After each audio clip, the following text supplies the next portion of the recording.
Hey guys, what's going on? IkeGuitar here. Today I've got a really cool video for you guys today that's like really near and dear to my heart and kind of fun to do. I've been trading guitars for about a year and a half now. I can't afford to buy a bunch of guitars to review on the channel, believe it or not made of cash. So I started to trade guitars, and I've just made guitar-only trades over the course of the last, I don't know, several months, and I've finally finished. I finally finished my trading game. I'm at my ultimate prize, and I want to share it with you guys right now.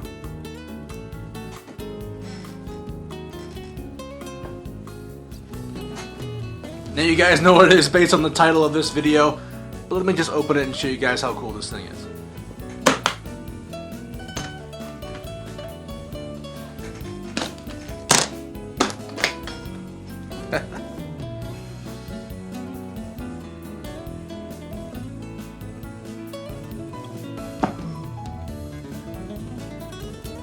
And there it is. Guys, this is a 1970 ES-335 made by Gibson, and I've traded for it. This guitar, I started with a $120 guitar and I made it to $7,000. Okay, it's about the average cost of one of these suckers, $6,000 to $7,000, and I'm so excited to share with you guys and why this guitar was really special. So how I got this guitar is actually a pretty cool story.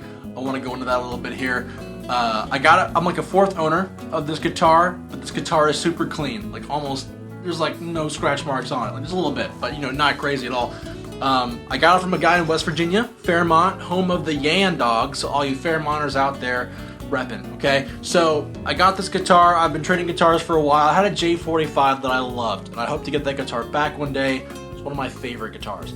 And the guy who he got me on Craigslist, ironically. And I was about to be like, I kind of want the J45, but in like the 11th hour, he sent me a message saying like, hey, I've got a 1970 335 sitting in my closet that I haven't used. It's a guy got it from Kalamazoo back when they were made in 1970. He sold it to a guitar teacher. Guitar teacher wanted fast cash and sold it to him for cheap, and it's been sitting in his closet since that time. And I'm like, heck yeah, like I want a 335 from 1970. I will happily trade you my J45 and whatever else you want, okay? And he wanted some like extra gear from my studio I wasn't using. I'm like, why not? Let's make the trade.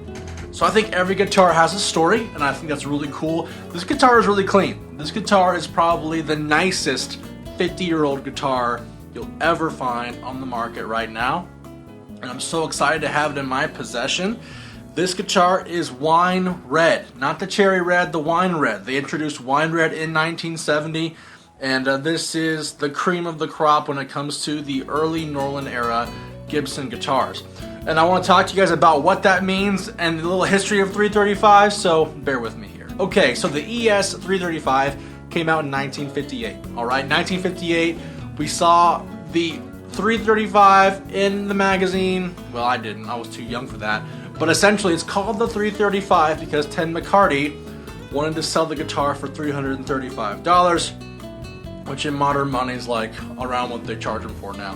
But honestly, the ES stands for Electro Spanish, and you had a number of other Gibson guitars with the E something in the name. EH, for an example, is Electro Hawaiian. They had those guitars out there at the time. But 1958, this guitar came out, and it pretty much rocked the world. All kinds of players have played the 335. It's well known for its versatility. It can play blues, rock, jazz, country, pretty much anything you want to play, this guitar can do it. Now, this guitar's main feature is that it's semi-hollow, which means that it's got two hollow sides and then a maple center block running down the length of the body. Now that's changed over the years. Sometimes the block ended on the bridge, sometimes the block went a little further, but this guitar, thankfully, has a maple block running all the way down the body. But in 1958 to 1964, that's kind of like the cream of the crop for ES-335 models. That's where we saw the 1 11/16 nut. We saw dots and blocks introduced later. We saw patent applied for pickups, PAFs, in the neck and bridge. And we saw some really cool features that kind of went by the wayside in the 70s. And I'll explain that to you in a second here. But after 64, they started adding a bunch of new bridges. They added the trapeze, they added the Bigsby, and usually people want the stop tail. So from 1958 to 64, it was stop tail, 1 11/16 land, After 64, we went into 1 9/16 nut widths, followed by some differences in the bridges on these guitars. So in the 1970s, Norland Industries acquired Gibson. 1970 to 81 is considered the Norland era of Gibson guitars. It's really thought of as a time where Gibson's quality overall went down. You can still find some good guitars, okay, but they're not going to be as consistently great as maybe in 1958 through 1968 or whatever it is. But a few market changes. You'll notice first off that this guitar has a Norland diamond label, and those labels replace the orange stickers in 1970. You'll still find some 1970 335s with traditional orange Gibson Union labels. You probably won't find them later on down the road, like 1972. They'd already done away with most of the orange labels. Another big thing in the 1970s was the introduction of a neck volute. The volute is like this extra piece of wood they added to the back of all their necks during the time to prevent breaking, right? They didn't want to pay money to like service guitars that would be broken, warranty, so they added this volute to make sure that the necks had a bit more stability. I'm not picky, but nothing says 1970 Gibson more than this neck volute here. But you'll find that researching different Gibson guitars to buy, the 1970s were a weird period. Gibson was never good back in the day at serializing guitars, right? The 1970 to 1972 option is like especially prevalent, right? The only way to really date this guitar is for me to take out my pot codes and look on the undersides of my capacitors and see what year they were fabricated.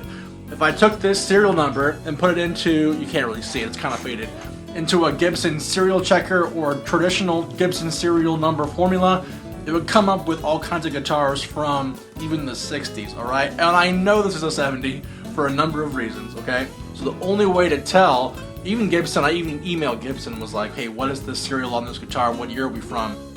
And they're like, yeah, it was this weird like intercessionary period where serials didn't match up and they reused some runs, and I'm like, okay, cool. And so I won't know for sure if it's 1970 until I take the pots out and look at the pot codes, but I'm pretty darn sure it's 1970.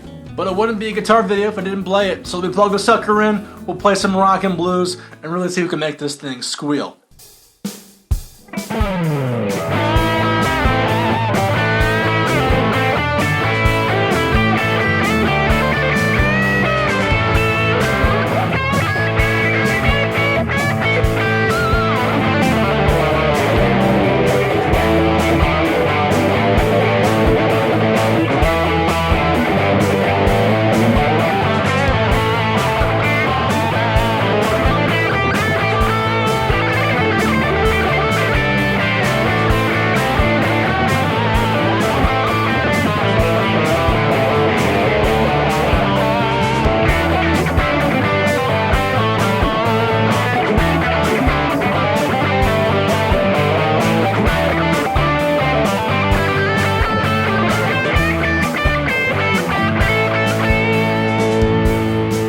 This guitar is awesome. I love it. Guys, thank you so much for watching this video. If you liked it, please consider subscribing. I make videos all the time. I am floored to be able to have a guitar of this caliber in my arsenal. Guys, I'm so excited to play this guitar more and more and more, and I will do a detailed video on how I traded to a guitar of this value. I think you'll gain a lot out of it, and I'm so excited to share it with you. But in the meantime, have a good one, guys, and we'll see you next time on IkeGuitar.